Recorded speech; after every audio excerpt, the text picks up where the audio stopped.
Well, I guess when it comes to the videos about this, I've been a bad boy. I've made videos about the table, about mounting the vise, and building the stand, and building this part here, the shaft and the bearing housing. But I've been working on something else. I finally got the pulley mounted with a slider on the inside for this hexagon shaft. I've got it now where it will feed like a drill press, but it's on a hexagon instead of a spline shaft. I didn't have no way of making splines, so I used a hexagon shaft and made everything fit in. This box did take a while to build this.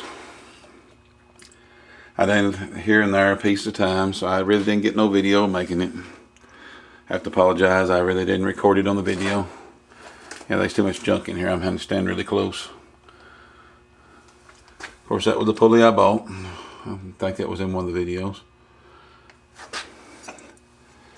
This was the pulley I made a video about repairing. It was one off the old Craftsman. Let me see if I can prop it up here. Holding the camera and pointing at the same time is hard. This part here was broke off, the old pulley. So I made this piece, mounted it back to the pulley. I pushed a shaft down in it and mounted this little pulley, which was on the Craftsman motor. I made a 4-stack pulley, I guess you can say. Kind of like that one, but a little different. Now the other night I come over here, the last couple of nights, and I turned out a shaft for it. Which I know I got to get a camera stand and start recording some of my milling and some of my machining. But I got this done over 2 evenings. It goes in the pulley. It holds the sheave. This sheave's going to be mounted about right there. This is how I'm going to set my speeds. The little rusty sheave at the top or pulley goes to this one. The other 3 will go to that one back there. It's got a 4th one. We can either adjust that up or down on the motor and make it work, or I can adjust this one. There'll be several speeds. There'll be at least 7 or 8 speeds this way. Not that I really need them, but you need a low speed if you're going for some things. You need higher speeds for small drill bits. But I am working on building the mount for this now. I don't know that I'll be able to record much of it, but I will record parts of it. But that's where we're at on building our own milling machine. We got the motor, we got the stand, we got the pulleys. The next thing is building the arm, or the,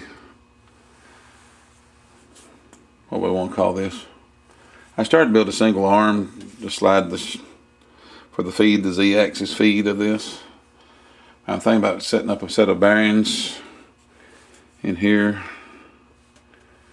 running the shaft across, and actually putting the 3-handled pull on it like you do on a drill press. Kind of set it up like a drill press, but I don't have the metal piece there yet. To explain it, it'll work kind of like a cam. I have pieces welded in here that has holes and rods that goes up, that arches, and it will lock when it goes to the top, and it will unlock and come down and feed to whatever we're machining.